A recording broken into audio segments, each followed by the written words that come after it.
Ok, seja bem-vindo mais uma vez ao nosso canal. Meu nome é Pimentel Filho. Se você está vendo esse vídeo e ainda não é inscrito no canal, já se inscreve no canal, deixa aquele joinha e compartilha com a galera. Isso é muito importante para fazer o nosso canal crescer e ajudar cada vez mais guerreiros e guerreiras que sonham em ser PRFs.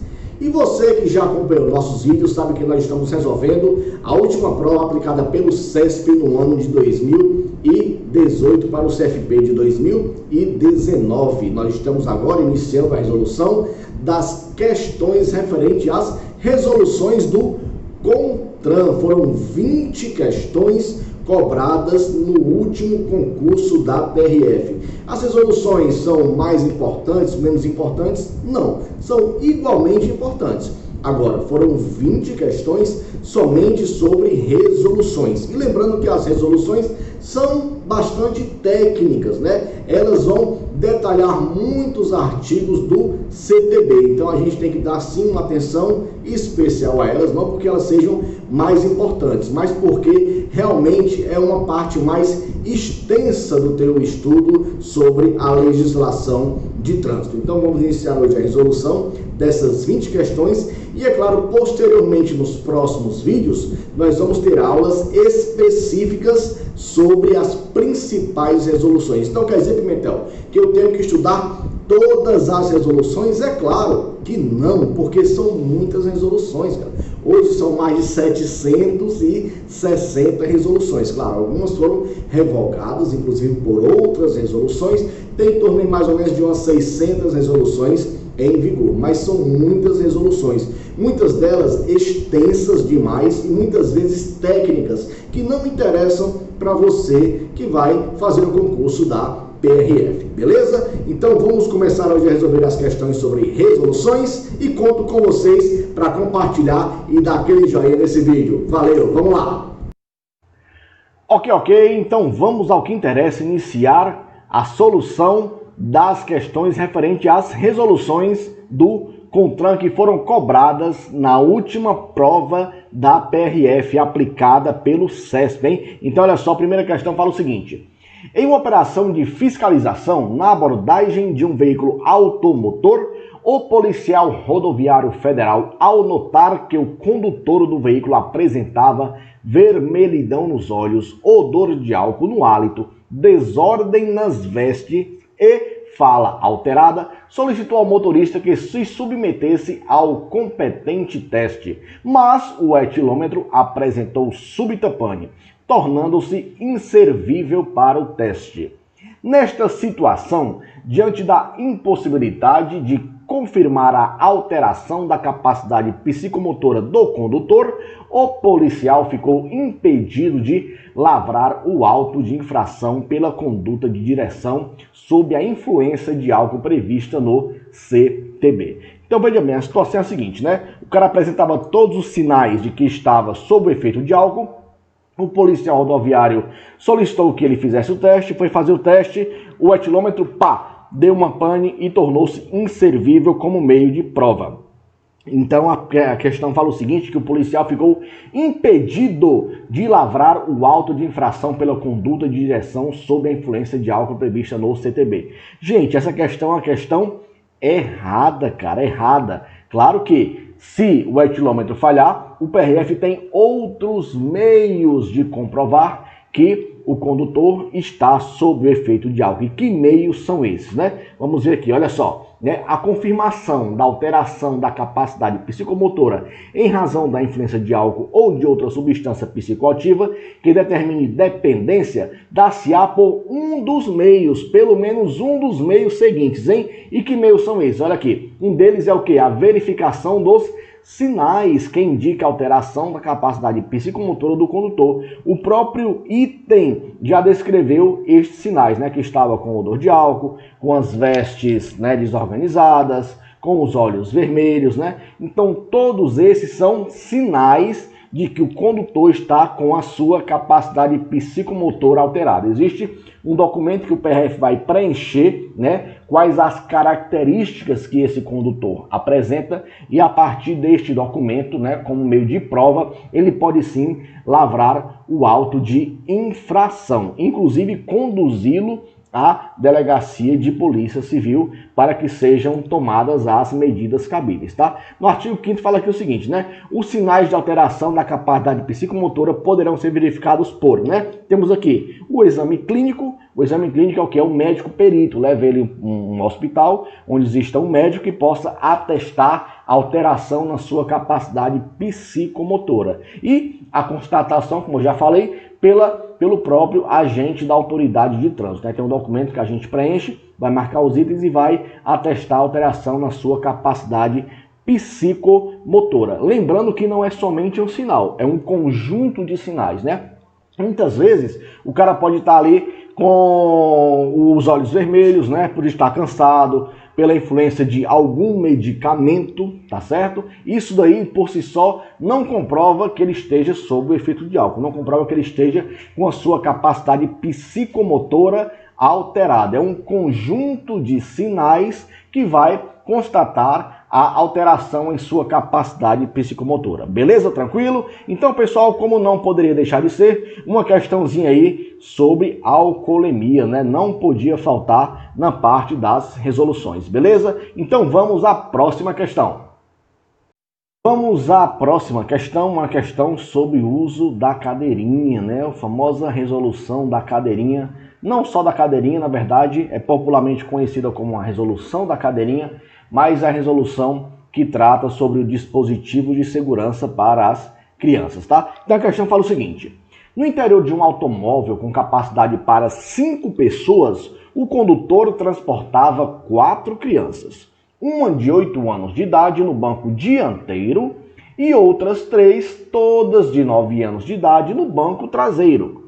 Cada criança utilizava o cinto de segurança individual. Apesar de ser mais nova do que as demais, a criança transportada no banco dianteiro era de maior estatura. Nessa situação, a disposição das crianças no veículo está em conformidade com a legislação de trânsito brasileira. Gente, questãozinha muito polêmica, tá?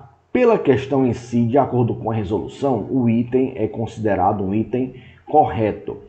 Porém, houve uma alteração nesta resolução por uma deliberação do CONTRAN.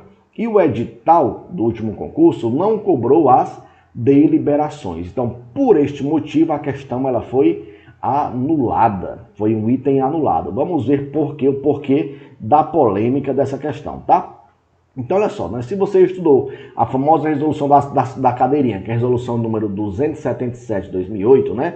Você pode ter achado correta a afirmação. Como eu falei, o item realmente é um item correto de acordo com a resolução. Porém, no entanto, né, houve uma deliberação do CONTRAN que alterou o artigo 2º desta resolução. Então é o seguinte, né? O artigo 2º da resolução número 277, né, de 2008, passa a vigorar com a seguinte redação. Olha só a modificação. O transporte de criança com idade inferior a 10 anos poderá ser realizado no banco dianteiro do veículo. Até aí tudo bem. Com o uso do dispositivo de retenção adequado ao seu peso e altura, que não tinha na resolução. Nas seguintes situações. 1. Quando o veículo for dotado exclusivamente desse banco, né? No caso, uma caminhonete de cabine simples, né? Por exemplo, uma Saveiro, né? uma Pampa, uma Estrada, né? Ou uma Hilux cabine simples, uma S10 cabine simples, enfim. Quando for dotada somente deste dispositivo, deste banco dianteiro, né? E segundo, quando a quantidade de crianças com essa idade exceder a lotação do banco traseiro, que foi o caso da questão. Haviam 5 capacidade para 5 pessoas no veículo, né? Tirando o condutor, 4 crianças, né? Ele pegou a criança de maior estatura e colocou no banco dianteiro, beleza? Então acontece que com essa mudança deixou de existir a obrigatoriedade de a criança de maior estatura, que obrigatoriamente deverá ser conduzida no banco dianteiro. Não existe mais essa obrigatoriedade como havia na resolução antes da deliberação do CONTRAN. Então, devido a essa deliberação, deixou de haver a obrigatoriedade de colocar a criança com maior estatura no banco da frente utilizando o dispositivo de retenção de acordo com a sua idade, beleza? Então, por isso, a polêmica dessa questão, a questão ela foi devidamente anulada. Claro que prejudica quem estudou, porque quem estudou teve o trabalho de estudar, teve o trabalho de se informar, né, de treinar, resolver exaustivamente algumas questões, resolveu a questão, achou que tinha acertado, porém existia uma deliberação do CONTRAN que alterava o artigo 2º da resolução 277, beleza? Então, por isso, o item foi anulado e vamos para a próxima questão. A próxima questão é uma questão referente à resolução que trata da película não refletiva nos vidros dos veículos automotores de uso muito comum aqui no Brasil. Primeiro, porque protege do sol. Segundo, porque protege de impactos, evita que o vidro se estilhasse e caia sobre a pessoa. E também por uma questão de segurança, porque evita ver diretamente quem está dentro do veículo, né? Então, muito comum uso aqui no Brasil. É claro que não poderia deixar de cair uma questão sobre esta resolução. Então, a questão é a seguinte. Constatado que o para-brisa de um veículo automotor havia sido aplicada película não refletiva, o policial rodoviário federal, utilizando-se de um medidor de transmitância luminosa legalmente aprovado, verificou o valor de 70% de transmitância luminosa do conjunto vidro-película na área central do para-brisa. Nesta situação, não há o que se falar em auto de infração, pois o valor verificado está dentro do padrão de regularidade previsto na legislação de trânsito brasileira. Gente, por incrível que pareça, mais uma questão anulada, né? Foi anulada por quê? Porque a questão não deixou claro se o vidro era incolor ou se era colorido. E a resolução ela é bem clara no seu artigo 3º. Olha só. A transmissão luminosa não poderá ser inferior a 75% para os veículos incolores. Então, 75% para os veículos incolores, né? Dos para-brisas e de 70% para os para-brisas coloridos. Então, existe essa diferença. Ele não deixou claro se o para-brisa era incolor ou se era colorido. Na verdade, ele não deu essa informação, né? Então, por isso, a questão foi devidamente anulada. Tivemos aí várias questões anuladas nessa prova do último concurso da PRE, para vocês verem como a resolução ela é específica, ela confunde muitas vezes até o aplicador da prova, até a banca que está elaborando a prova. Então, muita atenção na parte das resoluções, porque ela tanto passa a perna no elaborador, como pode passar a perna também em você. Então, vamos estudar as resoluções, porque é muito importante para fazer você se tornar um PRF, beleza? Então, vamos à próxima questão.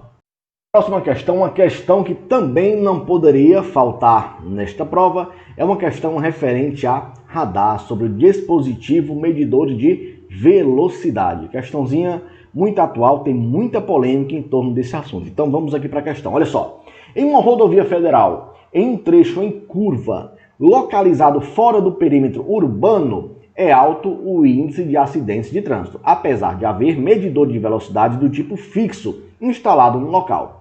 Nesse caso, no sentido de aumentar a fiscalização do excesso de velocidade nesse trecho, será correta a utilização de equipamento do tipo portátil, à distância de 1 km do medidor de velocidade do tipo fixo já instalado. Então vamos aqui analisar aqui alguns pontos da questão. Primeira coisa, ele fala aqui, né? É uma rodovia federal, em trecho curvo localizado fora do perímetro urbano. Ora, se é fora do perímetro urbano, é uma via o quê? Uma via rural, né? Ele fala que há alto índice de acidentes e tal. E apesar de haver, olha, ele fala que já há um medidor de velocidade do tipo fixo instalado no local.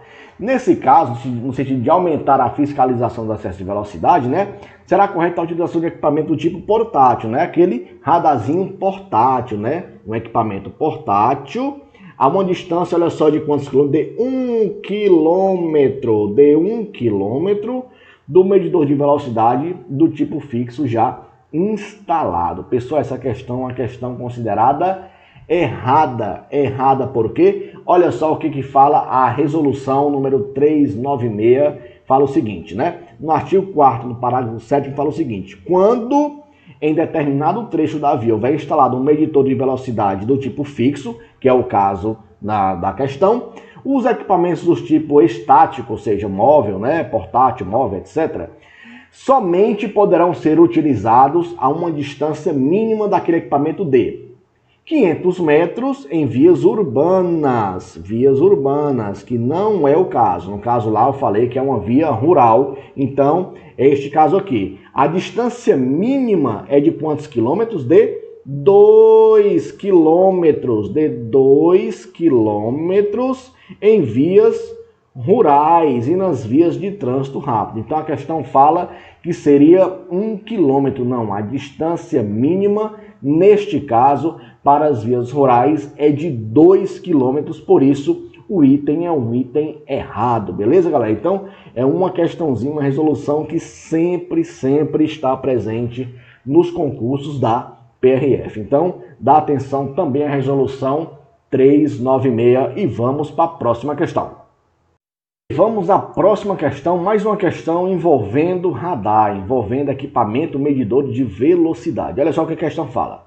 Estudos técnicos adequados constataram a necessidade de instalar equipamento de controle de velocidade do tipo fixo em trechos de rodovia federal, onde é alto o índice de atropelamentos de pedestres. Nessa situação, respaldado nas evidências técnicas, a intervenção na via poderá ser realizada desde que mediante prévia autorização do Departamento Nacional de Infraestrutura de Transportes, o DENIT. Pessoal, se você ler a questão a princípio ela é correta, beleza? Porém, a banca ela não deixou claro quem é que vai realizar essa solicitação ao DENIT, né? Pedir essa autorização ao Departamento Nacional de Infraestrutura e Transportes para fazer a intervenção na rodovia. A gente sabe que o DENIT é o responsável pela manutenção da rodovia e qualquer intervenção física na rodovia tem sim que ter autorização do DENIT. Então, por isso, devido a mais essa polêmica nesse concurso, a questão foi anulada. Então a justificativa é realmente essa que eu falei para vocês, né? Na resolução 289/2008, ela fala: compete ao Departamento de Polícia Rodoviária Federal, ao DPRF, né? Para instalação de equipamento do tipo fixo e controle de velocidade, o DPRF solicitará ao DENIT a autorização para a intervenção física da via. Então, para instalar um medidor de velocidade da PRF na rodovia, tem que ter sim a autorização do DENIT. Porém, a questão não deixou claro que seria o DPRF o órgão que solicitaria esta autorização ao DENIT. Então, para evitar prejuízos aos candidatos, a questão foi anulada. Então, vejam como as resoluções são polêmicas, como elas são técnicas. Das 5, olha só, 5 questões que resolvemos hoje, 3 questões foram anuladas no último concurso da PRF, somente sobre as resoluções. Calma que a gente vai resolver mais questões aí e vai ter mais questão anulada ainda aqui para frente, beleza? Ainda não terminamos de resolver essa prova, mas hoje vamos ficar por aqui, tá ok? Foram 5 questões, espero que vocês tenham gostado. Então, se assistiu o vídeo até aqui, ainda não se inscreveu no canal, se inscreve no canal, deixa aquele joinha, compartilha com a galera, beleza? E até a próxima, valeu!